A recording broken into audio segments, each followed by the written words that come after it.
Hello, everyone. Michael Jordan fans are the best. And today we're going to be talking about if LeBron James is going to flop off a cliff this season in regards to his production in NBA. But first, let's get it. Let's go introduce the panel. How are you today, Hoop God? Man, good afternoon, everybody. Good afternoon, panel Dart. I am feeling great today, ready for another great episode because it's imperative that we destroy these narratives. Hey, wait. How are you today, sir? You're before Robin. I'm before Robin. You know how you usually follow up his energy? Oh, all right. So let me yo YouTube. You know what's going on.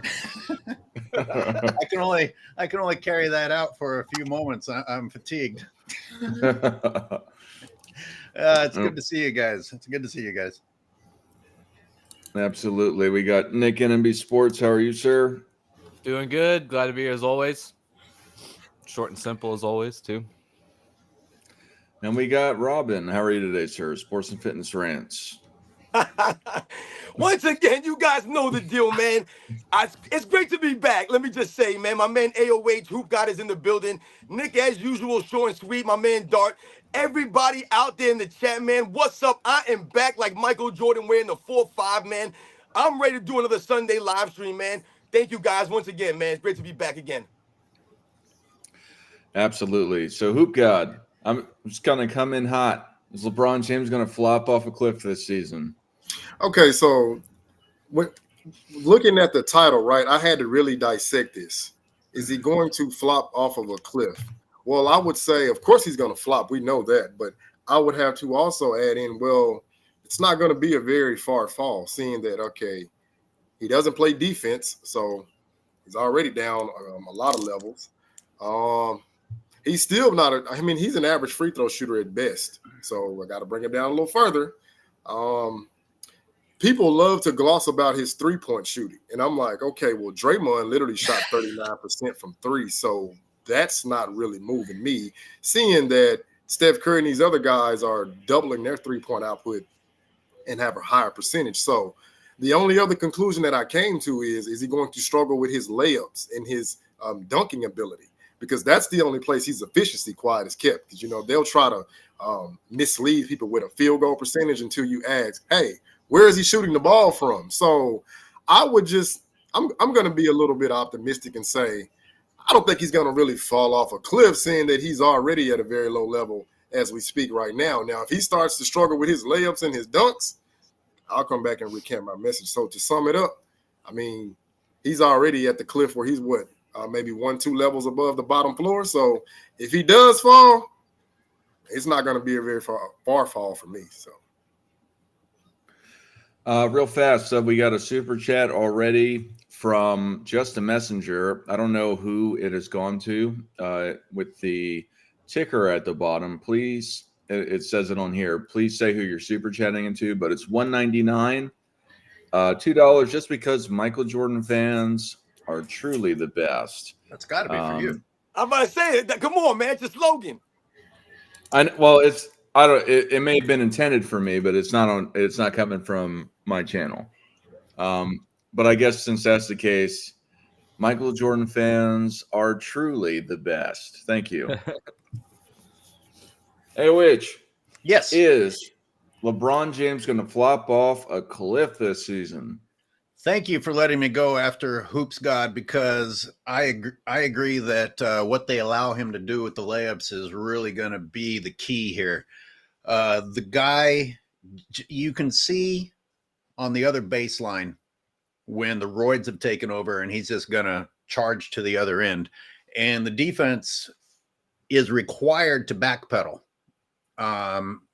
If they keep letting him do that, who couldn't keep scoring into their 50s if you're allowed to just run over people, swing your elbows and travel, and they aren't allowed to guard you? I would love to see people put up roadblocks and just actually clog the lane, like Williams did that one time. And even that was gentle. He respectfully wrapped him up. I want to see a big dude just plant himself and say, come on, bitch, run into this roadblock. Because LeBron James does not like contact. He wants to deliver contact, but he doesn't like when there's any contact stopping him. He would come crashing in a humiliating manner if the league actually implemented a stop the bulldozer rule or tactic or philosophy approach to the game. I think that would be the most embarrassing end for him if he wasn't allowed to keep resorting to that. Because instead of developing his game like we saw Jordan do in his later years, LeBron has gone back to how I started playing basketball. You know, you start shooting at the rim in the corner with your basics until you can move outward. LeBron's moving inward. All right, Nick, what do you got to say about this? Is LeBron James going to flop off a cliff?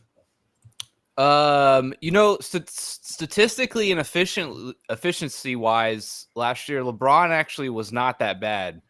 I do think, however, not counting last year, the previous 5 years, he only played over 60 games once. I think if LeBron has a fall off, I think he's going to miss some time this year. I think the Lakers are also going to really struggle if LeBron is still going to need the ball in his hands as much. Again, falling off a cliff, if you kind of believe in linear progression, then you probably believe in linear digression or regression in a way. So is he statistically going to fall off a cliff? I don't really think so. I think he will regress a little bit, just father time, right? That's the way it is. But I do think that LeBron's going to miss a lot of time this year. And I think the Lakers are a play-in team at best. I think they're going to struggle. I think Hoop God kind of mentioned it. I think defensively, LeBron might get a little exposed this year if he is not 100% healthy all the time. And again, the energy, I know we call him Labalco and all that stuff, and there's the PED allegations about how he's stayed so youthful and how he went from Cleveland to Miami that one summer and came back and was, 10 pounds of muscle heavier and in phenomenal shape and rejuvenated, right? But taking that aside, right, I just see him probably defensively getting exposed. I think the Lakers are going to struggle this year a lot. I do think with JJ Redick and Bronny James Jr., I think it's going to be a circus.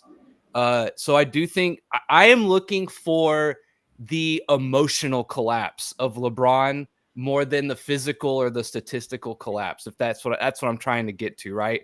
I think emotionally we're going to see LeBron act out a little bit and do some things that's going to hurt his image. Oh, and what we'll a see change. how that, huh? What a change.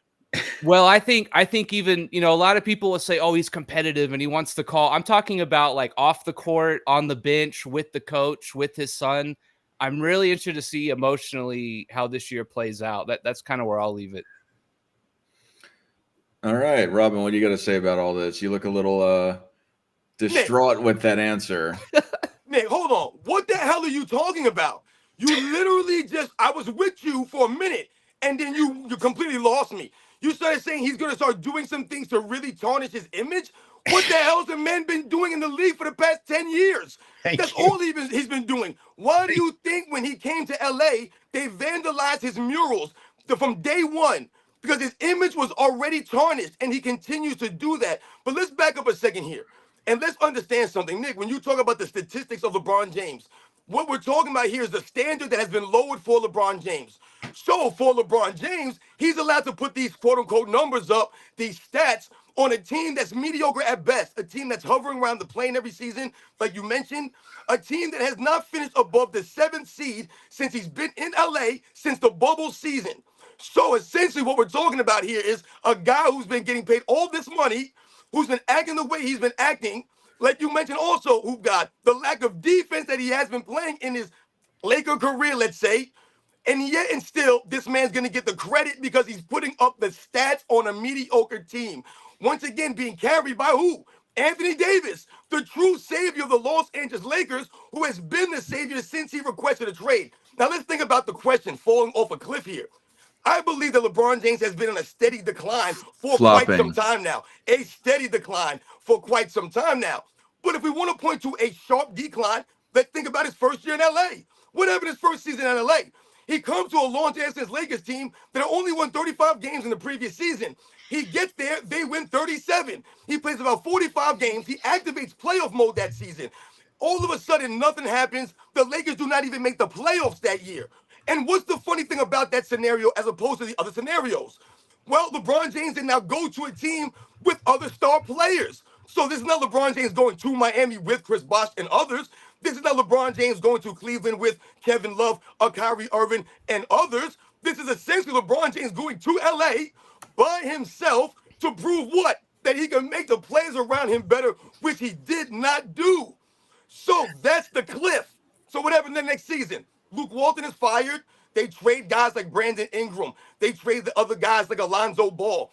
And what happens? They bring in who? An Anthony Davis who requested a trade off of his team. Are you kidding me? That's the cliff, man. LeBron James is once again the standard lowered. He's allowed to put up stats on a team that doesn't win. So where's LeBron James being held to a standard of winning? He's out there playing for nothing, the money and the fame. Where's LeBron being held to a standard at all? Let me tighten up what I said a little bit.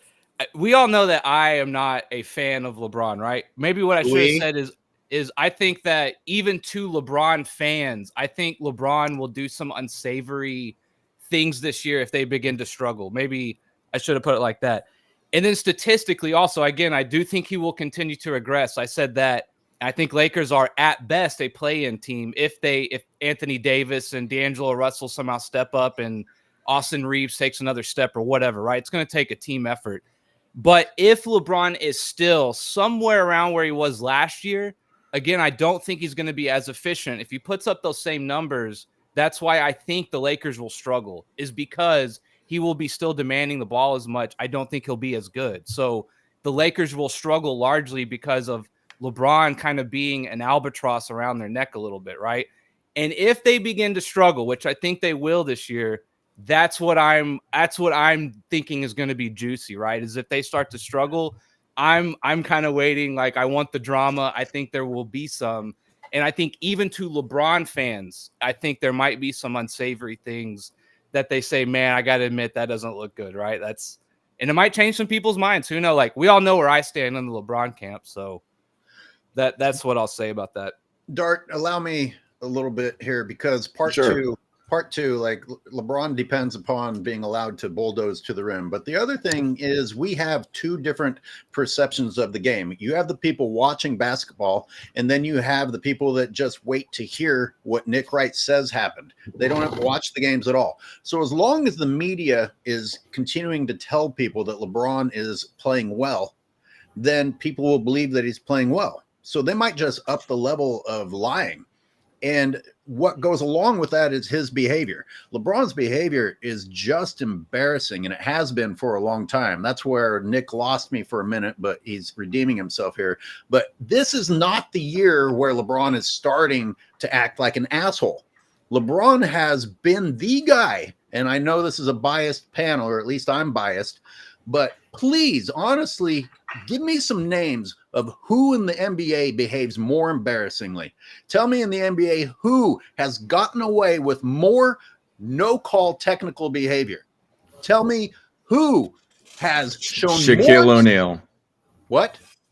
Shaquille O'Neal. I mean, not today, but 20 years ago. Why? I'd be interested to see if that's even true. Tell me who has thrown their own teammates under the bus on the floor by showing his visual disgust in them every game. Tell me who has yelled at refs more, yelled at his own coaches more.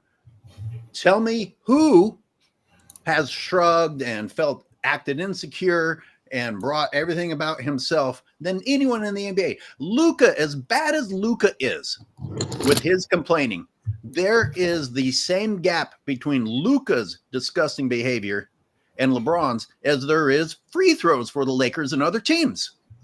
This is not the year that LeBron's going to start acting bad.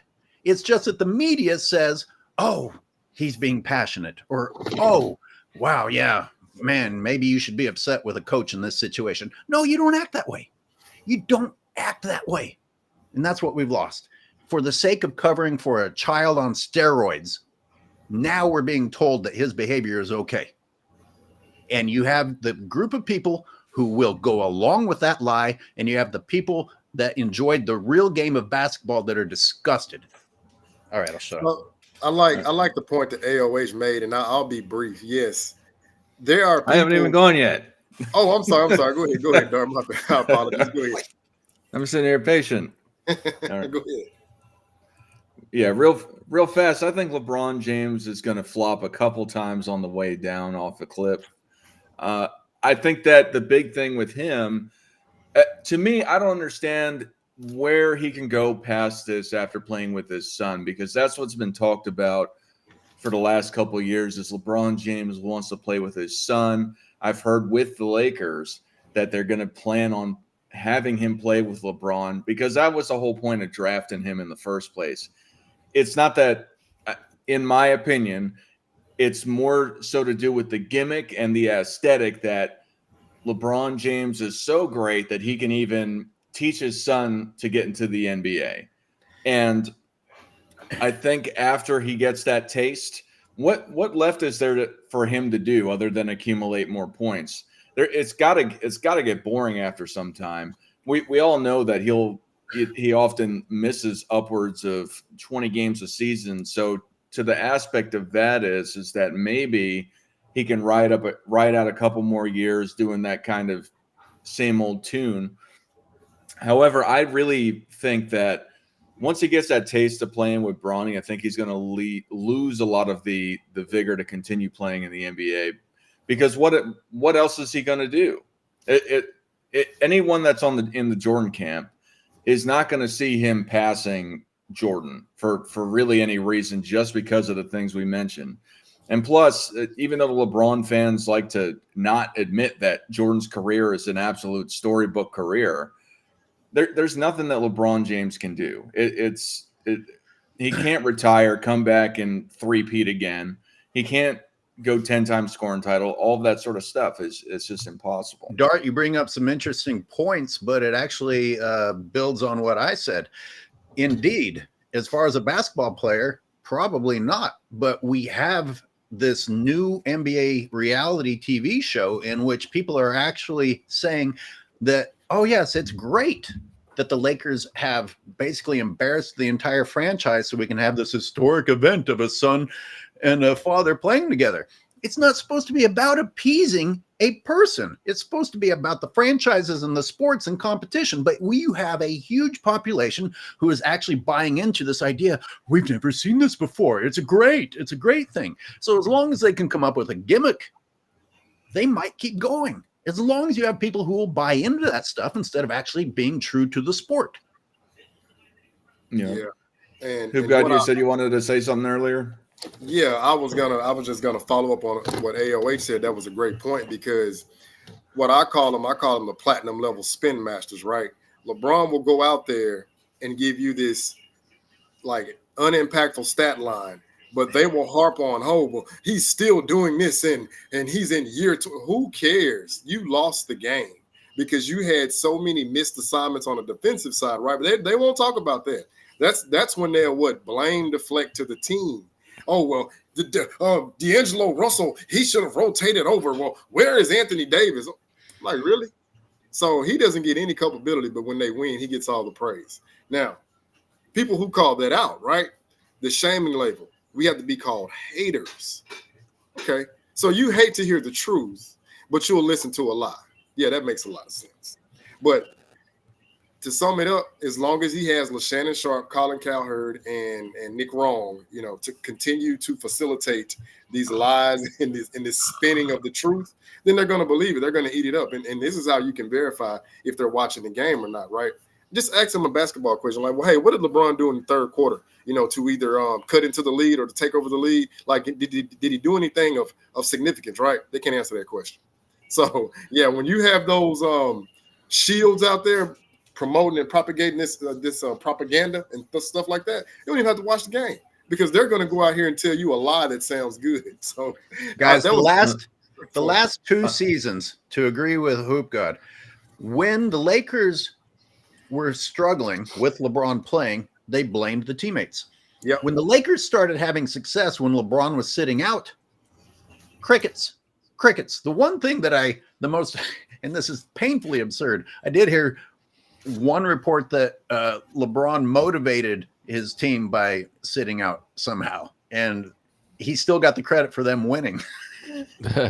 Instead of realizing that the Lakers do better when LeBron is out, somehow LeBron being on the bench cheering or threatening to leave the team and all that shit was a positive.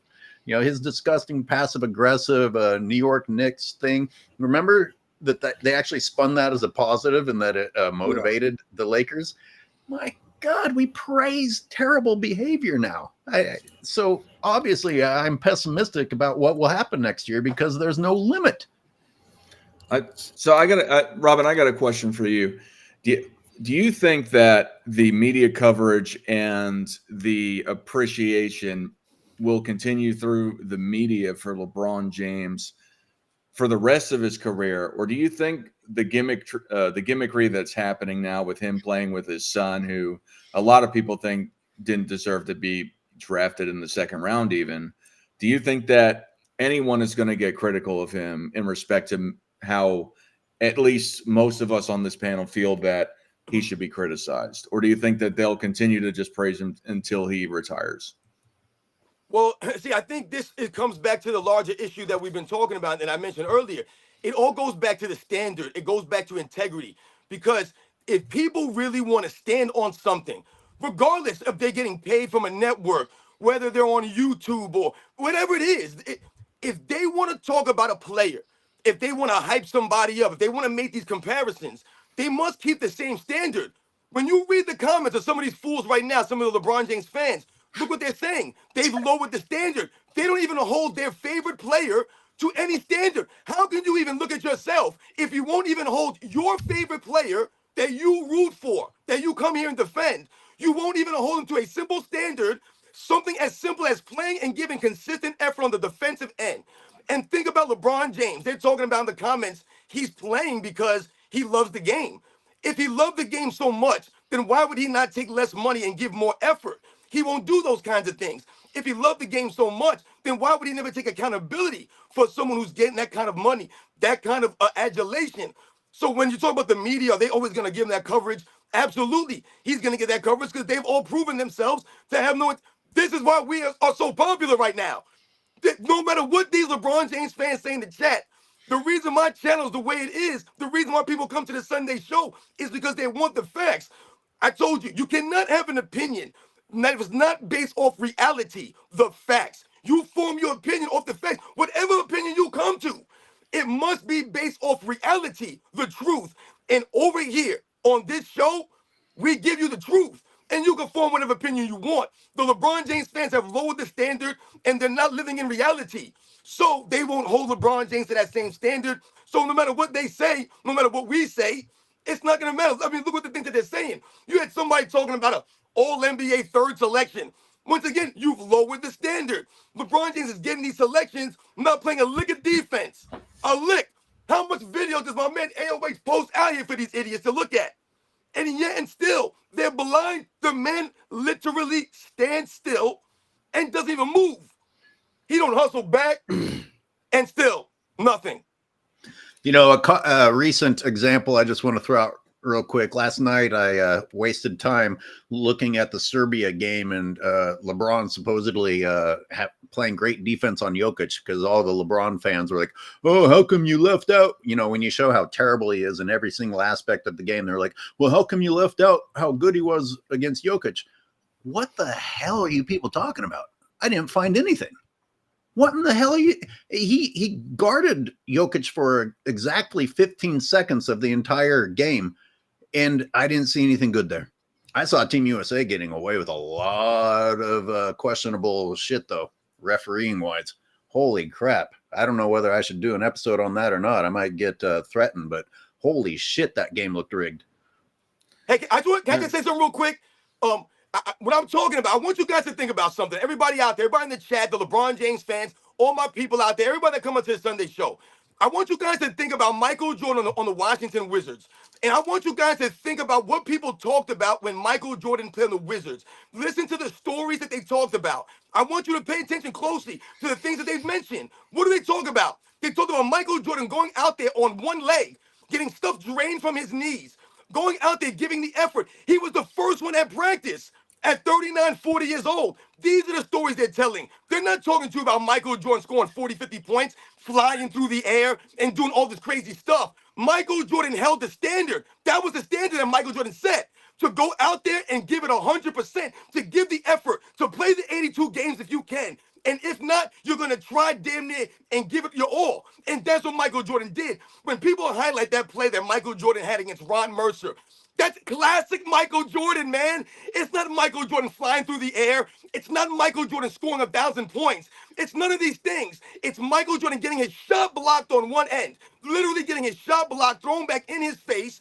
and what? Showing the never die attitude, never stopping, never quitting, running back on the other side of the court at that age and giving the effort. That's what we remember Michael Jordan for. It's not about the scoring titles. It's not about the numbers, man. It's about the effort that Michael Jordan gave consistently. The key word is consistently. LeBron James is not consistent at all. This is part of his 4-6 record. The lack of hustle overall, the effort. That's Michael Jordan in a nutshell. So when you think about the Washington Wizards and people want to run their mouth about Michael Jordan, listen to the stories that they tell. Listen to the effort that this man gave. And think about everything that Michael Jordan represented. That was it right there. And remember this, if there was a play-in tournament when Michael Jordan was on the Wizards, then they would have ended up in the play-in. That was the effort that Michael Jordan showed, man. That's the standard I'm talking about. Nick, Oh, go ahead. real fast, we're gonna go to Nick. Nick, do you have anything to respond to that conversation? What do you think about the media? Dart, just to clarify what you said, are you saying that until his son retires, that no one will be honest about LeBron, his dad? Him when he retires. When Bronny retires. No, his dad, LeBron James. When LeBron retires, okay, will people be critical of him or honest about it, or will they keep up the facade? I think I've said before, I think it will go a couple years afterwards. There will be this, again, there's so much momentum, right? I don't think it's just going to stop the day he retires. Like, I think there will be GOAT conversations where people will continue. But I think after 2-3 years go by, we kind of have to predict these things. So I don't know, but I think it will die down. I think it will come back around. I think they will look at the championships and the MVPs, the times Jordan led the league compared to LeBron, the utter dominance of Jordan when he played, right, versus LeBron. I think it will come back around. I think people will eventually say, I think, when they poll the players and coaches and all that stuff, I think Jordan is still going to be winning those polls 10 years from now, right? So, yes, it will. The momentum will carry, but in my opinion, I think it will come back around. I think Jordan will, again, firmly supplant himself as the GOAT over LeBron. I think Again? We say again? Again what? Well, we're talking about now with the media, like what the media is saying and hyping up in their narrative. I'm not talking about me. I'm talking about what the media is saying, right? No, he's not even close. I know that.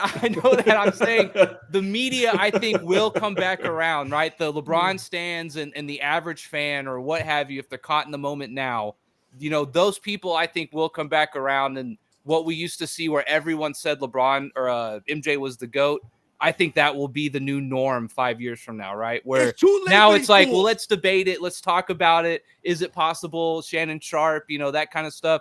I think it will come back around. It's too late. It's too late for any of them dudes. Hoop God, what you were saying, you wanted to say something?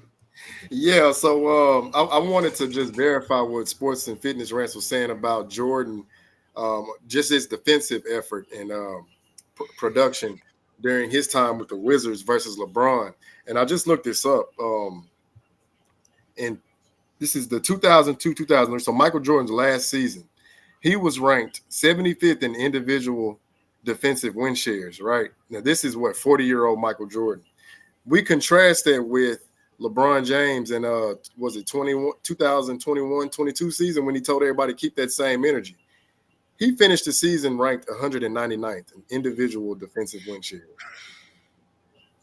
Horrible. AOH, what do you got to say about this this media stuff? Well, I think what Sports and Fitness Rants was trying to say is that LeBron has not ever overcome MJ. There's been I a agree. massive, For the record, I agree with that. there's been a That's not what massive I was saying. effort. Maybe what he was saying is that there's been a massive effort to sway the minds of the easily influenced, which are the LeBron morons out there, which is a crazy amount of the population, unfortunately. Take away voting rights and reproductive rights of all of these people. But you know what? You see, I'm not laughing. Off the rails. Look, what is the conversation? You know, Robin talked about Michael's consistency, but think about the conversation that LeBron fans are always revolving around. They're making excuses about why LeBron couldn't overcome. That's why there's so much shit talking about the past, because they've got to talk about something else. Where with Michael, we get to talk about his winning and how he overcame situations and rose above. And all they can do is pretend that it was an easy path for him, which it clearly wasn't. But you know, even if it was, your competition was your competition, and you either won or you lost. We could waste time playing the same game with LeBron and talking about how bad his competition was. And the difference is that LeBron failed way more often than he succeeded. And so all this time is spent talking about explaining away LeBron's failures. Whereas with Jordan, we get to talk about his success. Real quick, I just wanted to say, I think what, in terms of that media aspect, just real quick, I wanted to add is like, I think it will be interesting to hear people who were more maybe in the front office or people, GMs and stuff, who will talk about the amount of influence that LeBron had over his teams and the decision-making of organizations. I look forward to that. I want to hear what people say about, you know, LeBron demanded this, or LeBron worked that, or LeBron pushed this, or LeBron had that guy leave and LeBron wanted that guy to come here, right? I'm interested to hear people's take, I think, as time goes on, to hear about just how influential LeBron sort of leveraged his position to get things done from like a front office and a roster building perspective. Hoopka, what do you got to say about this media thing? Do you think that the media will start getting harder on him before he retires, or do you think they're going to wait, or will it ever happen? Well, I would have to come back to the Kendrick Perkins example, right? As long as they're being compromised, you know, handsomely, then no, they're going to continue to push the facade and, you know, the fabricating of the truth. And like AOH said, spinning these narratives for the simple-minded, because again, those Jedi mind tricks only work on the weak-minded individuals. So as long as they're still getting that healthy, wealthy compensation, yeah, they're going to continue to do that. Now, for whatever reason, you know, if it starts to, you know, those chicks start to become a little bit less and less and less, then we're going to have a Kendrick Perkins situation, a dynamic, right? Because Kendrick Perkins pretty much stood on business and so told LeBron James, man, I'm a grown man. I don't care what you think and feel about me. Every day you turn the TV on, you're going to have to see me, right? So we know that there was an issue there, right? But as long as, you know, LaShannon Sharp, you know, this pocket's getting greased and Cowherd and Nick Wrong, yeah, they're going to continue to put forth those narratives. So the only thing I can say at this point is, hey, as long as the money's coming, we're going to keep hearing it. But when the money starts to run thin, we're going to see a different tune. Except that LeBron has several of his own media companies and a shitload of money. And if he's going to become an owner, you know, he's going to have even more money. I don't know. I don't see the money running out, unfortunately. Right. Yo, remember, the LeBron James fans, LeBron James, he's on the wrong side of history here. Remember, guys, we always want to have the facts on our side. These people could say whatever they want in the comments. They could talk about LeBron James numbers. The video footage is there, man. When we talk about LeBron James flopping, and then you hear LeBron James say, I have to learn how to flop. I have to become a flopper. It's a slap in the face of all his fans. He's literally lying right to all of y'all faces, and you guys don't even care about it. When LeBron James is caught fake reading a book and then is asked and then proceeds to keep lying. He's slapping all of his fans in the face. And they don't even understand this. That should be an embarrassment. How could you support someone like that? Instead of just being a grown man and being an adult about the situation and being like, hey, man, I only read the first couple of pages. I couldn't really give you a great answer. Just own up. This man continued to babble on and on and on. So once again, if we think about the LeBron James fans, they'll have about 4, 5, 6 different YouTube channels, different profiles on YouTube. Look at them in the comment section. The same people over and over again. But when you go to their channels, they have no energy to make videos. And why is that? Because you cannot make any videos about LeBron James. What are you going to talk about? There's none for them to talk about. If you ever notice, what do LeBron James fans spend their whole time doing? They spend their whole time talking about Scottie Pippen, Michael Jordan, and what Isaiah Thomas says. This is all they talk about. Nick Wright talking points. They cannot make anything about LeBron James. They couldn't talk about basketball for 5 seconds on a video. And that's why they come to the comments. All of these channels, and these are the people that are subscribed and follow LeBron James. So he has 100 million followers, but really only about 50 million of them are actual people. The other ones are bots.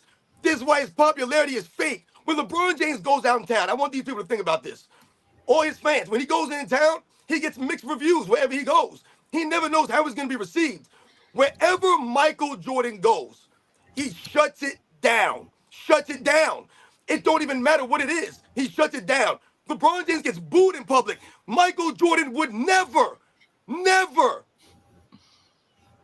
Yeah, let me I want to go back to this media thing real fast. So I don't think it's going to end, really. I think they're going to continue to push it until somebody just wildly, really, I think it's going to have to take somebody who dominates championship wise and individually statistically wise, i.e. winning scoring titles, statistical titles in general. Otherwise, I can't see them pushing anybody as hard as they have LeBron James. And I really think there won't be a new guy until maybe about 10 years later after he retires, where people get away from this recency bias of LeBron James doing the length of finals appearances, which for some reason people hang their hat on as if, showing up somewhere and not being able to get results is a measure of greatness. That's just another thing I don't understand, but I'll try not to get stuck on that. I don't think it's going to change. I think it's going to be like that for the foreseeable future until somebody else comes along to dominate.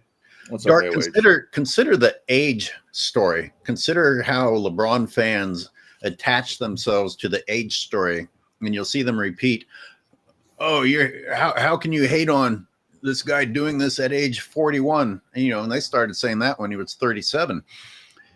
But the thing is, they actually talk as if we've never seen guys play at this age.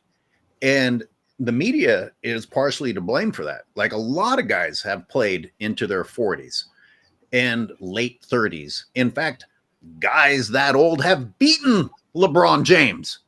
And yet they actually have this illusion that they've never seen this before, that we've never seen this before. And guess what? Your announcers and your analysts are saying that. So of course the weak-minded people are repeating it. I mean, this is what they do. People often ask, where are the LeBron haters in your comments? I think they've finally gotten scared of my channel.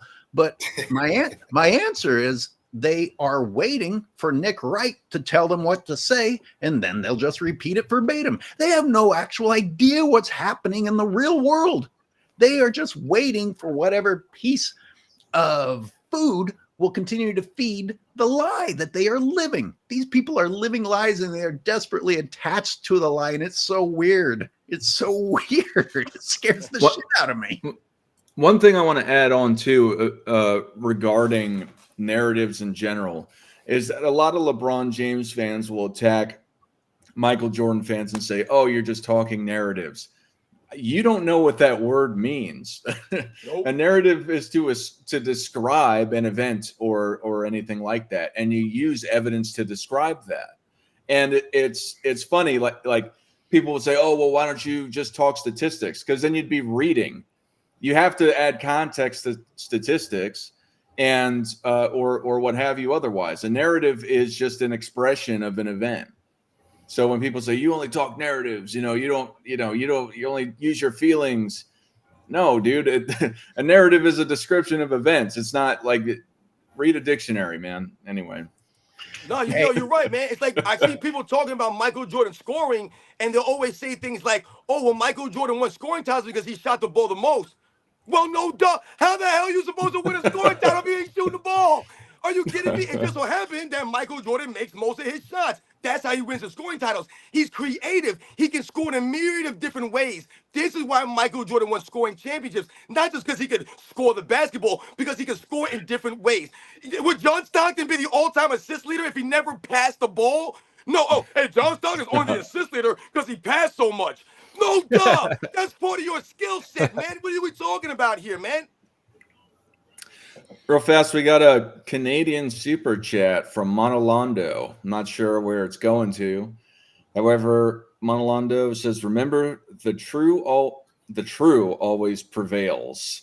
Time will tell." That's mine. Thank Alrighty. you, Monolondo. And hey, stupid old man here, I guess. I can only chat in my own channel if I'm using my phone. When I'm on the desktop, I can't respond to you guys. So it's a little bit hard. So I apologize. And just a messenger, that was on my channel too. Maybe you meant that for Dart. $2 just because MJ fans are truly the best. Well, we'll pass that along to Dart. Nice. Well, thank you. It's gonna help me break even this month. Hey, I saw some people complaining about not interacting with the comments. Drop some super chats, you cheap asses. Yeah, I'm on my cell phone. I can't do anything on my cell phone. I was just gonna say, someone had mentioned, like, if you're kind of in the Jordan camp, you're not going to be convinced otherwise, and if you're in the LeBron camp, you're not going to be convinced otherwise. But wait, Nick. See, that's the thing right there. Hold on, Nick. See, this is what I always call them out on. Damn, God, you didn't even let him get his sentence out.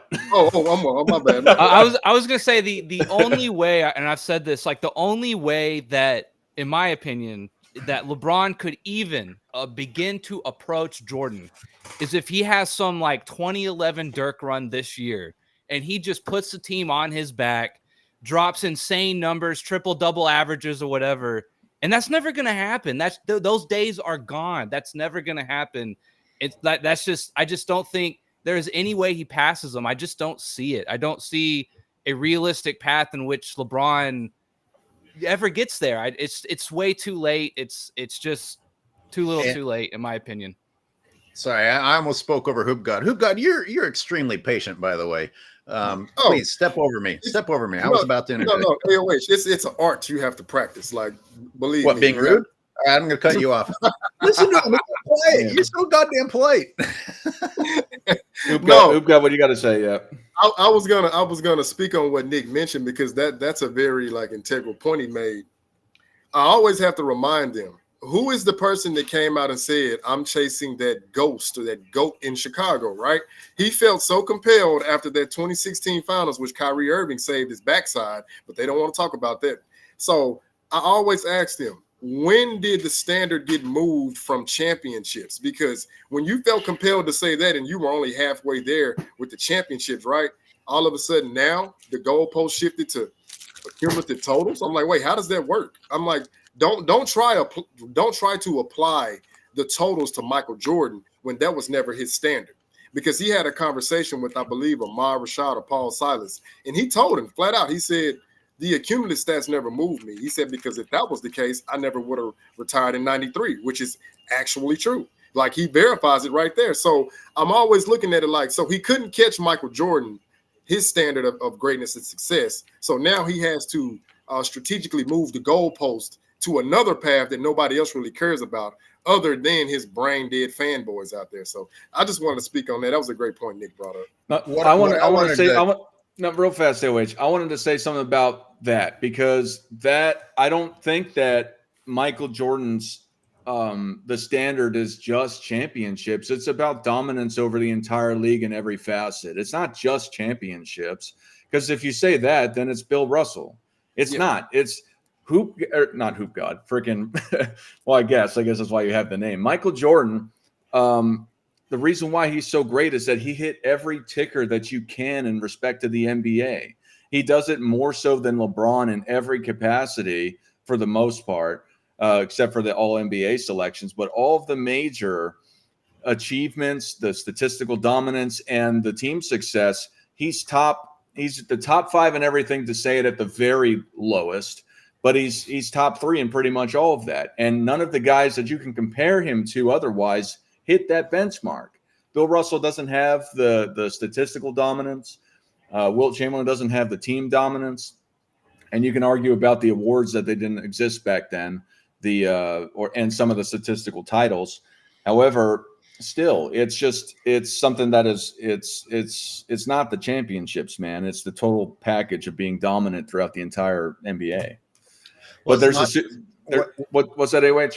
Well, what Nick made me want to say a while ago was saying, Jordan fans will always be Jordan fans and LeBron fans will always be LeBron fans. There's a little bit more to say about that, because I think I became more of a Jordan fan as time has gone on, because a lot of us just miss seeing people actually compete and act like men and not complain constantly and flop and things like that. I think some people that weren't originally Jordan fans are becoming Jordan fans because they're hungry for something that isn't the victimhood generation and the victimhood mentality. I at least, maybe if you're growing up in that era, you like that because that's what you're accustomed to. But some people have had enough and they're like, wow, people actually didn't rely on excuses in one point in time. And that's nice and that's inspiring. And I think it attracts people. And as time goes on, some people are going to get disgusted with LeBron James. And you know who won't get disgusted with LeBron James? The people who live their lives using excuses for their own failures and have learned that making excuses is all you need to do instead of overcoming. There's probably some truth to that. I think the old school ball, I think you're right, will attract the unapologetic competition, right, that you're kind of mentioning. There's a super chat that came in from Jimmy James to AOH for $4.99 United States dollars. Ooh. And it says to offset the skinflints. Oh, is that because I said people need to put in some super chats? Yeah, that probably came off harsh. Thank you, Jimmy James. Listen, guys, there's a lot of comments in there, and you got to somehow pick who you're going to respond to. We got an entire panel here that has a lot to say. So, yeah, it's not that unreasonable to say throw a super chat at some of these guys up here. They all deserve some super chats. Come on, drop a buck or two so we can pick out some chats. So, well, according to a lot of people, because it's gotten out that I live in Hawaii, everyone thinks I'm filthy rich. So for those people, he's in a chicken coop, people. I was homeless. You don't remember the chicken episodes or the rooster episodes? Anyway, with that said, thank you, Jimmy. Sorry, I forgot to even say thank you. With this said, though, do y'all have anything else you want to talk about on this subject before we start having callers come up? I don't have anything. Get a beer. Steam Engine is in the comments. I don't know why he's not up here, but Steam Engine, did you have to resend the link again? Anyway, I'm going to drop the comment, or excuse me, the link to the show. Yeah, and have all the LeBron James fans in the chat. Tell them to call up, man. Where are y'all fools at? Every time, man, y'all come to my comment section, y'all be crying and moaning. Oh, sports and fitness rants don't know nothing about basketball. He's just yelling. I tell you guys, call up the Sunday show. Put your face on camera and break it down. See, this is part of the thing that I'm talking about. These guys can never do these kinds of things. They can't explain a lot of the stuff that happens during LeBron James' playing career. They just cry about Michael Jordan. They bring up other players. They can never stay on topic. Call up, fools. I want to hear what you got to say. Explain to us LeBron James forming the super teams. Explain to us LeBron James walking off the court, not shaking hands. Explain to us the flopping. Explain to us everything that LeBron James tweets and then deletes. Explain to us all the fakeness of LeBron James throughout the years. I would love to hear it.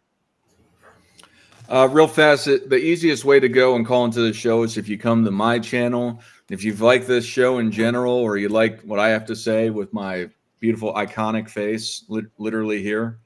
I saw some fool in the chat mentioning something about this fool of Johnny or some clown of Johnny from the GOAT James Fools. Listen, those dudes are not on our level. We've already exposed and embarrassed those clowns. They're nowhere near our level. They're like LeBron James and Michael Jordan. They're nowhere near us. We don't have to talk about them. We don't have to expose them, nothing. So if you want to talk about those clowns, go over to their channel. I'm sure they would love to have you there. Because once again, I've told you, anyone that goes to their channel, that supports their channel, those stupid narratives that they talked about, the things that they actually said on this channel, they're a bunch of idiots. They know nothing about the game. Then you could go over there. Then you don't know a damn thing, man. So don't be bringing that dude up in the chat, man. You guys sound ridiculous. Yeah, we out here hunting big fish. We ain't worried about those little trout out there. We worried about that crappy channel. It's if you like the I Promise School of Math thought, Jesus.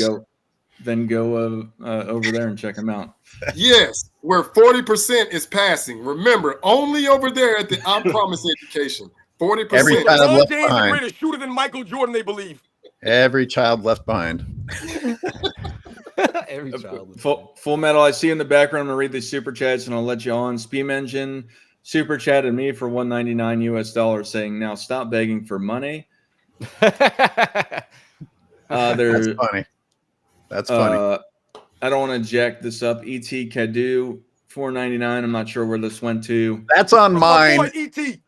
That's on. Is that meant for someone else? Come on, guys, put it on. But put a comment. I talked trash because we're supposed to be able to read your comment when you put it in there, and this guy gives $4.99 and doesn't leave a comment. Yes, begging for money. Listen, my bad. I don't know what to say. Is it that much to support these guys? Come on, they deserve a little support. I You don't. weren't begging for money, man. You made a comment, man. It was a joke, man. And everyone, they know the deal on this channel. That's not how we get down. We're out here doing our thing, man. Like I said, they know that we are humble and much appreciated for all the support, guys. They know. Yeah, we'll just read LeBron fan comments all day. How's that? They're here to listen to us educate these fools. We should just have a pure call-in show sometime soon. Sorry. I Cook MJ fan says, Dart said y'all vetoed his debate with GJK when he was on FYF Sports Panel. No, this is them.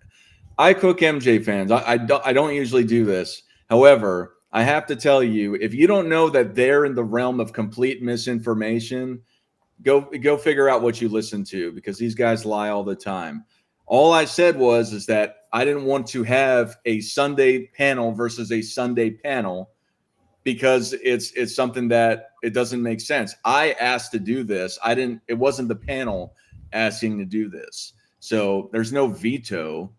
I just didn't want to bring it to the Sunday show. But y'all, you can go listen to them with their I Promise Math. So yeah, and that panel I see versus Tim panel Nick in gets the comments. crazy. Call up, Tim Nick. You got something to say? Call up, man. Don't talk and run your stuff in the comments, man. Call up if you got something to say, man. Put your face on camera. You guys are a bunch of goofs, man. But the ET Cadu $4.99 lemon character and baby lemon blowing a party horn. Oh, it's a super sticker. My bad. That's why. I'm just reading what the sticker is. I got one from. Oh, I'm sorry. You were reading it. All right. From CSS, it's the price of contracts and tickets has to be justified by selling us on the idea that we are seeing history despite it's clearly not being the case for $4.99. Is this for you, AOH, I'm guessing? Yeah, thank you. And great point. You reminded me, I didn't even finish my series about LeBron delivered for LA. I've got some more financials to throw in there, but consider that the Lakers have the biggest TV contract this year. Well, that's not LeBron delivering. That's the Lakers negotiating and spending money in order to push the LeBron narrative. This is continuing to make purchases in order to sell the idea of LeBron James. Does anyone not think that every single one of those games is going to be a glaze fest? 36 times on television, the entire world is going to be brainwashed with nonstop LeBron James glazing. This is to push The narrative, like Nick was talking about narratives earlier. This is money being spent to push a narrative, not because a guy's great play is helping a franchise out. Real fast. I Cook MJ fans again. He's like, oh, I saw you bring that up. I challenged him one-on-one, and he tried to bring other people into it. It's not about vetoing it. I said, hey, I want you one-on-one, and he said, well, why don't you bring the whole panel? I don't know. Forget those clowns, man. How am I scared? Man. How am I cloud scared? chasing us. Oh, they looking for cloud chasing, man, because we blew up on the Sunday show, dog. Yeah. And they know that. Their show is whack. You guys are whack, man. Get that through your thick heads. Y'all ain't got nothing on us. We don't have to debate y'all. Y'all was already here. We cooked these fools. Once again, we dropped the link. Call up. Where y'all at? What Robin is saying, that's exactly what they're trying to do. Because when we had that show on JJ Redick and LeBron and Gil showed up, like the views went from like 800, it skyrocketed, and because we had all that interaction going on, like more people were sharing it. So yeah, that's what they're attempting to do. They're really trying to be strategic in that method. So it's like, hey, we get everybody on there, well, we can get no. See what we done. It just happened organically. We didn't try to like purposely go out. Thank you, Hoop God. Thank you. When you do things naturally, you do it organically, it's always going to take off. But when you're out there trying to manipulate things, kind of like LeBron trying to manipulate the standard of winning, people aren't going to buy into it. All right, we got Full Metal here. You're on the panel. You got 2 minutes to make a statement, or 1 minute to ask it. Well, actually, you can hang out for a bit. Nobody else is calling in. So, what do you got to say? I just got something quick to say.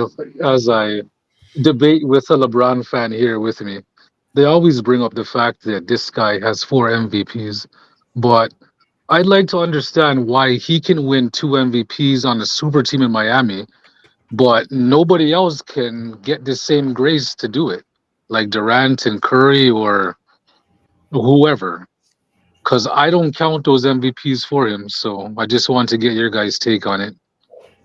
And that's it. I mean, LeBron's MVPs, in my opinion, are fraudulent. We can start there and go down a whole other debate. I mean, look didn't LeBron James get league MVP in 2011 or the season before? No, Derrick Rose got it. What was it? He got it in 2009, 2008? 9 and 10. Yeah, he got it in 9 and 10 on Cleveland. With epic failures in the playoffs. I mean, this is what we're talking about. Keep giving this guy accolades on paper and don't look at what he's doing on the floor. Remember, LeBron James hasn't won an MVP since he turned 30. Not one MVP in his 30s. See, this is part of the gradual decline, the clip, so to speak, that we're talking about. LeBron James hasn't won an MVP in over 10 seasons, and he hasn't sniffed an all-defensive team in over 10 seasons. But the LeBron James fans, the media, they won't mention these things. They keep talking about his longevity. They keep talking about the stats he puts up. No duh. You can do a chase down block every once in a while when you're standing right on defense for the other 45 minutes.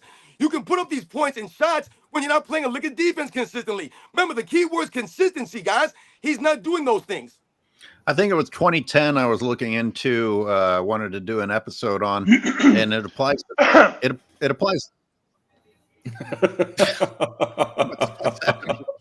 Is that intentional or not? Keep going there. Wait. God damn, who is that? Full Metal. Steam Engine. No, Jesus. Why in the hell? Please, proceed.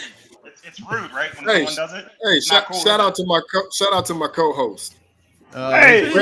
out to Hoop God. He's bringing your channel down, Hoop God. He's bringing your channel down. Watch these numbers fly up. Hello, everyone. I just wanted AOH to see what it's like to be in my shoes for a second when someone else is trying to talk. Go ahead, proceed. Oh, Christ almighty. Victimhood.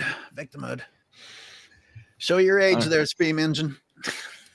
Well, welcome, Steam Engine. Full Metal. Thank you for calling in. We'll let thanks for fucking up the great point I was making for your stupid joke. Yo, be good. Thanks for calling in, man. All right. Steam Engine, you're here now. Do you have a point before we let other callers in? You can hang out on the panel. No, but good Lord, I wasn't coming in to kick somebody out. Jeez. Well, there's other people. This is what you interrupted me for? Yeah. Just to be here? Yes, absolutely. You're LeBron James playing defense right now. Don't do that. Don't do that. Don't put my name in. Just be there. Don't you dare. All Take right, up space. What are we Take up talking about space. today? Do you want me to spin you up from the beginning? No, you What are we talking about today? Look how God damn it. Look how upset Come he on. gets. Come on, man. Get it together, man. Don't goof the show up. I'm not I think goofing there's the a show. title written. I think there's a title somewhere. Oh, my bad. Okay. Yeah. Wait, He's somebody. dropped. Wait. This Stepa Battalion says I put him in, or I put No, the Cook dude got MJ multiple fans in channels. timeout. You see what He I'm said saying? that I put He him just in proved my timeout. I point. didn't put anybody in timeout, No. dude. He just No, proved my point. I He done went that. back to I his done other that. channel. These guys got Oh. 3, 4, 5 Oop, channels. These oop, guys God. are crazy weird, man. No, when he, Hoop when God, he don't made be putting people in timeout unless they're cursing, man. Let them troll. I don't care about that. Gotcha. Please don't just put Troll channels. dissenters in that. Yeah, 'cause Wait a minute, but wait a minute. I did not He put logged you in out- timeout. He logged out of one account and got into another I one. told you exposed. Yeah, That's but how please, much he loves our hilarious. Sunday show. That is hilarious. I But told yeah, you, man. but yeah, let them keep talking. They help drive engagement. Please do not. They won't Oh, I answer got- about LeBron I got James timeout. clip, though. That's free traffic. And that's for everyone that's a moderator on my channel. Don't shut these guys up unless Where's they the start clip? doing I have slurs no or access whatever. to the chats. This is why I expose and call these fools out. But either way, I dropped the link about 1 billion times. I know you can, Can you drop look it at my again? I'll channel copy and otherwise. paste it. Yeah, here. It's in He the. had so much time to go get to another channel. You ain't have enough time to call up, my man. What are you waiting for? What is wrong with you clowns? I don't get you weirdos. You had all that time to get your other channel. Call up, fool. Make these LeBron fans show their faces too, so we can show Yeah, how man. Explain the unathletic looking they clip. are. Explain it. This dude Explain the literally defense. he cycled through 2 other accounts. This is hilarious. He My man played checked his D. Wi-Fi. He played D at those Diddy parties. I had to read somebody's comments. And you know he probably got one of those long Wi-Fi passwords. He had to redo the Wi-Fi password, all this stuff just to switch his account up. Wow. Long Wi-Fi passwords. That's dirty business. Dirty business. Et Cadu says $4.99. Keep it up. Don't have much to say. Shout out to y'all. There's a couple more that came Yo, through. shout out to the chat, man. Yo, Taj Rahim, what up, man? Look at my victimhood. My victimhood worked. People are sending in some super chats. Tell me I'm poor. You guys don't know what I went through in order to get on here. I got a hard life. You I'm a guys are, billionaire. My name is LeBron James. Please help me. Feel sorry for me. You guys are coming in kind of hot today. What's No, seems this like there's dude some- came in hot with the cliff. So- I got older LeBron James fans upset. Oh yeah. man. So anyways, real fast, okay. we mentioned there's one more super chat. I was gonna let the next caller in. Wow, it's still here. yeah, I'm still here, damn it. You know I'm here. CSS says Labalco being the GOAT is a living manifestation of meritocracy versus equity. The Banana Boat Boys deserve their generation. Keep it up, gang. Much love. Thank you, CSS. I believe that's also for AOH's GoFundMe. Yes, thank you very much, everybody. Thank you, CSS. We're gonna let on Ash. Welcome, Ash. How are you today? Can you hear me? Hello? Hello. Yo. We got other callers coming in, so you got 2 minutes to make a comment or 1 minute to ask a question. Is the topic still the same about LeBron James popping off the hill? Barely hear you, bro. You sound like you're on a really bad radio. Yeah, we can't hear you, man. Or Cybertron. Probably from another continent. You sound Yeah, like you're underwater. You put as much time and effort into this as Steam Engine. I knew it. See, I knew it. Keep going. Hold on, let me take that. I'm sorry. I really can't understand you, man. I'm sorry. Call back, man. Call back. Yeah, try calling back. Is it good now? Is it good? Yes, it's good now. Yep. Yeah. Just had to change my. Is the topic still the same? Yep. I Go. was asking the same I'll question. start. I'll spin you up from the beginning. No. Yeah, you got 2 minutes to make a comment or 1 minute to ask a question. I think my opinion is 50-50 because during the Cleveland years he has with Tyronn Lue. I heard from Uncut Hoop, Tyronn Lue was so stressed that he bleeds every day. That's how stressed he was, and the media didn't call it.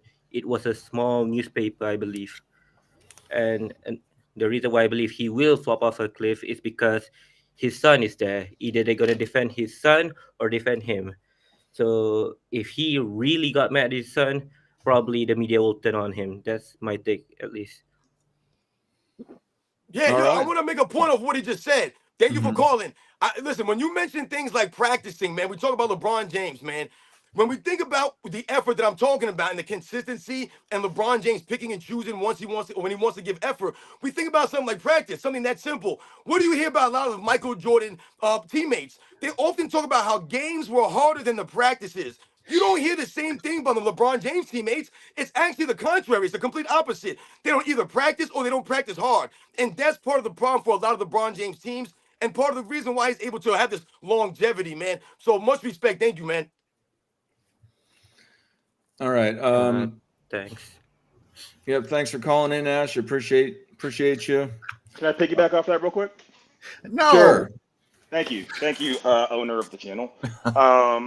To your point, I think there's going to be a big drop off because he's going to be so emotionally just spent this year dealing with his son and Clutch and just the unraveling of his legacy in real time, especially while they're filming his docu-series or whatever the hell it is that they're filming. It's gonna be ugly. I'm thinking somewhere along the lines of like what is going on? I don't know. Why Steve. can't people come in ready with your audio and your mic? Hey, Come go on, to this guy's. Steve. Go to You're Sports and goofing, Fitness. you're goofing the show up. You're goofing it up, man. No, go You to act his like channel. a LeBron James fan. This is a great advertisement for your channel. Is this better? Go. Hey, this guy's fully prepared and he brings it every day. Go to Steam Engine's channel where he does all the tech work before the show AOH starts. just literally said that we're deserving of people's donations. They're hard-earned money, and you come out Not here with him. this? Not him. Please hold. Okay, let's move on. There's another super chat that came in. Just a messenger. I think it's for AOH's GoFundMe again. He put me there. I don't know if it went to you though. His I don't care. He put Make-A-Wish my name. donation. I'm answering it. Damn it. All right, check. I don't care about $4.99. the money. I'm not here for the money. Sports and Fitness Ranch. LBJ fanboys know they got nothing on you guys. Keep smacking them around. The changing account is hilarious. Exactly. Wait, I got a Switching up account screenshot like there. a clown. Hold on. Don't wait. I got a screenshot there. Just a second. Switching up like a straight goof, man. My man had so much time to go get his other burner channel, and I literally just talked about that like 2 minutes before, right on cue. Better, CSS worse? is the last. Check. God And this damn is it. why they're here. You see how that fact, you see how that dynamic, that's the reality. All right, CSS is the last super chat that I got, so that did not go to me. All right. We got Andrew here. You've got 2 minutes to ask or say a comment or 1 minute to ask a question. Welcome. Thank you for calling in, sir. Like What's the going stash. on? Thank you. No, what's going on, guys? You guys are hilarious today. I don't know what's going on today, but people aren't coming ready also, so don't know what's going on there. But one thing earlier I wanted to piggyback on, I actually don't hear anybody bring this up, and this is where Nick Wright just completely exposes himself. Just it's insane. But when LeBron James won those 2 MVPs on this Miami Heat, the super team, obviously that's crazy. But when he won it back-to-back in 09 and 10, and then he went to the Miami Heat super team, Nick Wright literally argued he should have gotten that over Derrick Rose 3 in a row. And then he says Jokic shouldn't have gotten that 3rd MVP like a few years ago or whatever when he was going 3 in a row and they gave it to MVP. He argued that, but literally LeBron flamed out in the playoffs. Both years he won MVP, and that's the exact reason he said that Jokic shouldn't get the third MVP is because the 2 years he won MVP, he flamed out in the playoffs. Like, it makes no sense at all. That's a good point. If you keep growing that, you're going to look like me, right? Hopefully one day. Looks good. Looks good. Anyone want to comment? Yeah. Well, that's a great comment, and it brings me back to what the actual good point I was trying to make before Steam Engine wasted our time. And somebody made a there's a great point about Michael Jordan. He had insane output during the regular season. Somehow he managed to up that in the playoffs. And LeBron James did not do that. LeBron James went down in the playoffs. So that tells you what kind of a person that you have. Because what excuse are you going to use? Did your team get worse? Did you change your teammates? No, it's you. You couldn't get it done when it needed to get done. And it shows. And I have a problem with someone like that getting an MVP because that happened during his MVP seasons. It shows you that he wasn't the man. It shows you that he was not the man.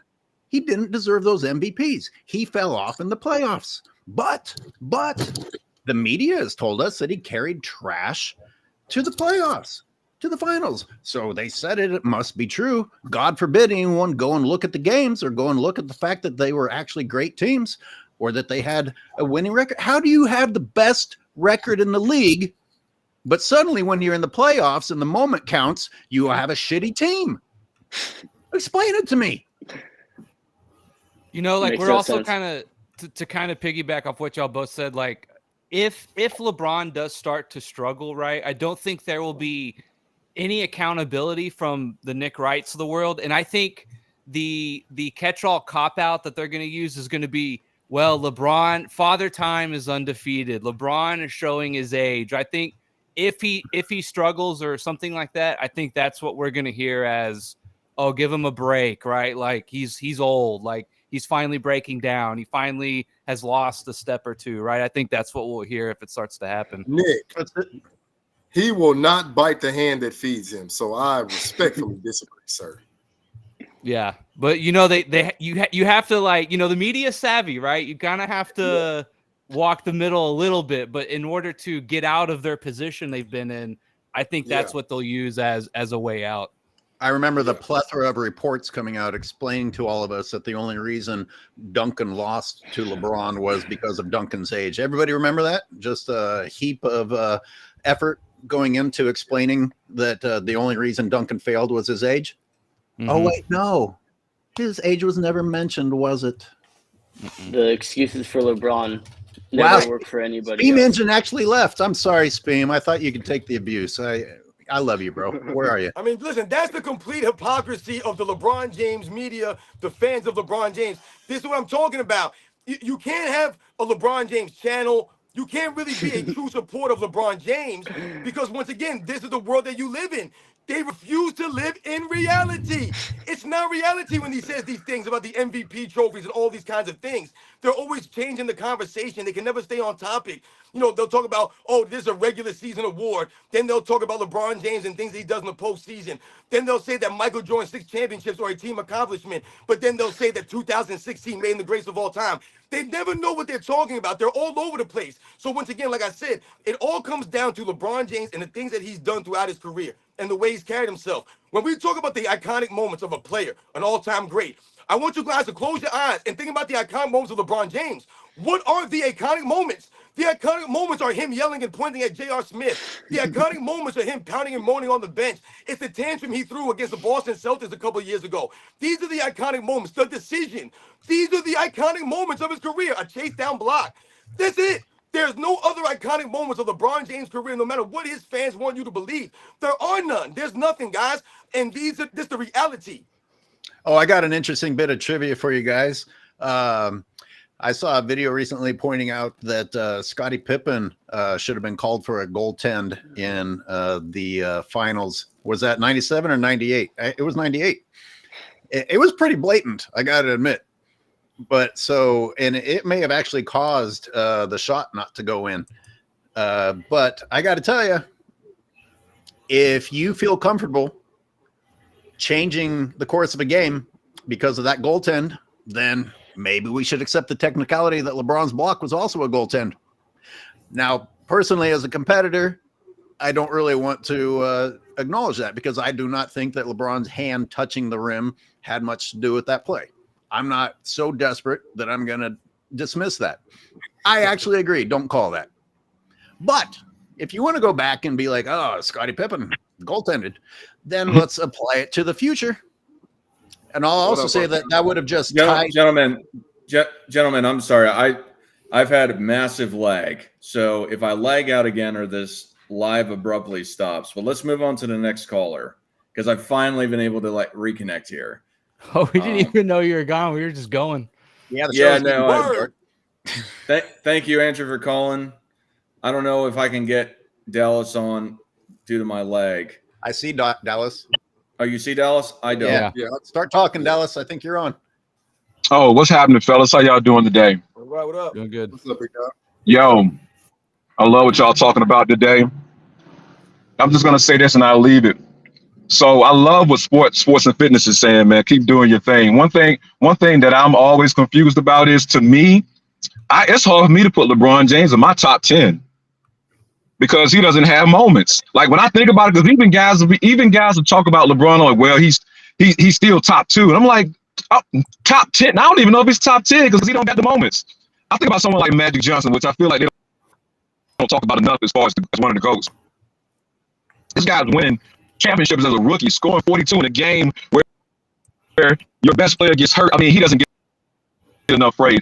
I feel like Dwayne Wade doesn't get enough praise. If you compare LeBron's first 3 to 4 years versus Dwayne Wade's 3 years, Dwayne Wade's first 3 to 4 years is phenomenal when you look at it. And then if you look at the moments of the Miami Heat's games where LeBron was winning the key games that needed to be won, Dwayne Wade won those games. I can simply think about one game. I think it was game 3 against the Spurs the year that Miami beat them. LeBron got in foul trouble, something like that. And I'll tell you another thing that's hard is people don't remember because they get fooled by the numbers. They'll see that he has something points and be like, oh, he did this. But a lot of times after the game has been won, he'll be in the game scoring. So you'll think that he's dominated. But Dwayne Wade was making all those moments in that game. They got them back in that series. They were down 2-1. They lose. This game is over. Dwayne Wade plays a phenomenal game. It's 2-2. It's 2-2 now, so it's a different series. That was that year. The next year, the next time they won against OKC, when they won against OKC, what was it? Game 3. He was cramping on. LeBron was cramping up. It was just Mario Chalmers and Dwayne Wade balling. So I don't think Dwayne Wade gets enough credit historically when you look at how good he was. So I just want to leave it with that. Like, go ahead. No, yo, listen, man. See, what you bring up is the point that we're always talking about a lot, is how the LeBron James fans, they never want to give LeBron James teammates any credit. So they're always talking about that help. LeBron James fans, the media, they spend more time talking about Michael Jordan's help, everyone else's help. Oh, this guy had that guy. This guy played with this guy. This guy's team drafted this dude.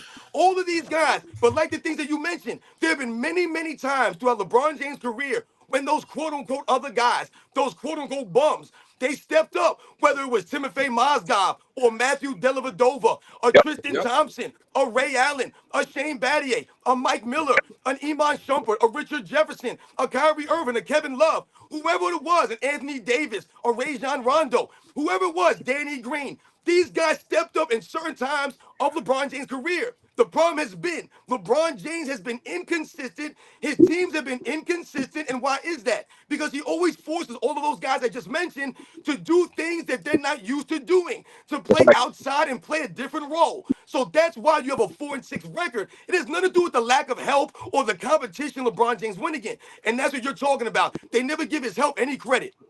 Yeah. Dallas, thank you for calling. Dallas, thank you for calling. We're going to move on to the next guys. I got to read some super chats as well. The last guy wouldn't have been on as long as if I didn't have crappy connection. But thank you for calling, sir. Yes, sir. Yo, thanks. All right, let's read some of these super chats real fast, and then D. Davis. Yo, common sense is in there. Uncommon sense. Yeah, he sent a super. Uncommon sense. You just you ghosted us. You got to come back to the show sometime. Yeah, he said that in super chat. Yeah, oh, he awesome. said, Yeah. He'll be back in a few weeks. Yeah. Awesome. I'll get to it in a second. Justin Messenger says, "Hoop God, how do you think opposing players will treat Bronny on the court? Do you see LeBron having to come to his defense this season?" Oh, see, That's that's gonna be a dilemma for